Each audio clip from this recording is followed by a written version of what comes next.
7 legendaries per hour, and I just had to pick the footage from the run without a legendary drop, didn't I? Hey guys, Deadset here. What I wanted to show you today was the third part of the video series that I started recently, dedicated to the farming results of various activities in the game on Torment 6. Farming specific spots, certain bosses or unique enemies.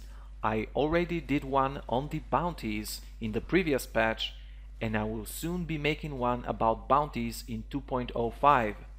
I also made one about rifts, and today's video is also going to be about rifting.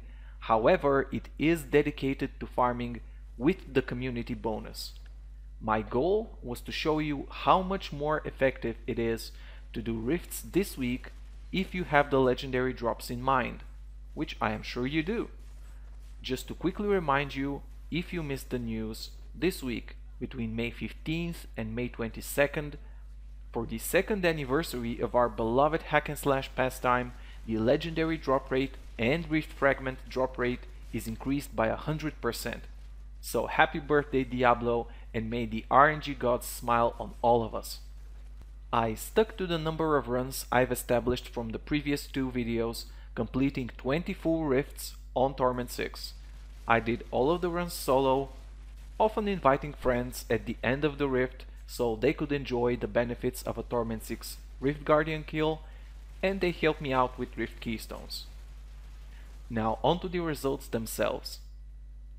I've gained about 18.5 million gold, or about 3.7 million gold per hour, which actually surprised me a bit because it's 6 million gold better than my previous experiment with 20 Torment 6 rifts. However, going through the 2.05 patch notes, I noticed something I overlooked the first time around, and that is gold find on items stacking multiplicatively with the gold find bonus provided from game difficulty.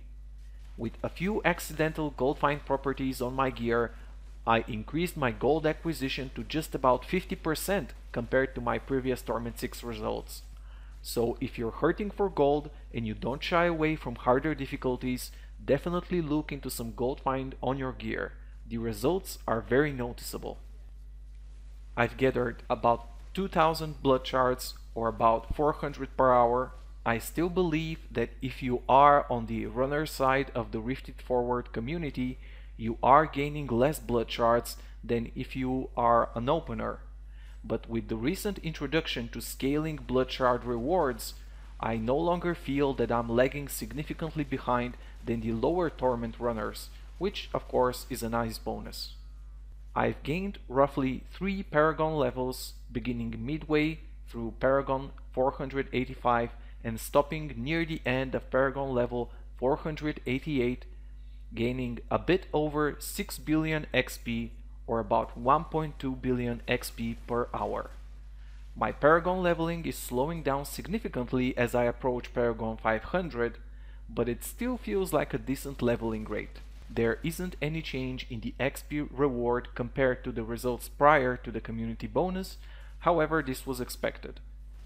And of course, the most important counter, the legendaries per hour. I've gained 38 legendaries, or 7.6 legendaries per hour, which is amazing. The community bonus shot the legendary acquisition rate through the roof, and proving the advertising truthful, it just about doubled my results from rifting without the anniversary buff.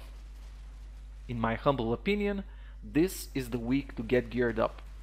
Call in sick, neglect your significant others, leave your pets to fend off for themselves, and get that sweet loot. While Blizzard have said that they are looking into more regular community events, don't risk it, because we might get one of these bonuses again as far off as next year's anniversary. Now, I'm not gonna claim all 38 legendaries were amazing game changers, but about a fourth of them were very decent drops that most players would be happy with. Let me briefly spotlight my favorites. I finally acquired a Cinder Coat, and even though it didn't roll very well on the defensive side, I re-rolled the single socket into 3, and with its perfect fire damage bonus, it's quickly going to find a place in my upcoming tests with Fire Crusader builds, which I believe are making a decent comeback in this patch. To push me further down the fire experimentation path, the game dropped me a Maximus two-handed sword, again near perfect fire damage roll, just the thing I need to get me excited about the Blessed Hammer with Burning Wrath build. A decent intelligence Odinson, unfortunately not too interesting to me as a Crusader, but it will be transferred to my Wizard alt, and when I get to experimentation with lightning builds, this puppy will be a primary test subject. And speaking of lightning builds, this Thunder God's Vigor belt will be a primary candidate to replace the Harrington's Waistguard in a future lightning build for my Crusader. The lightning bonuses could be higher, but it's overall a decent piece. I had two important shields drop, the first of which was this Jekang board.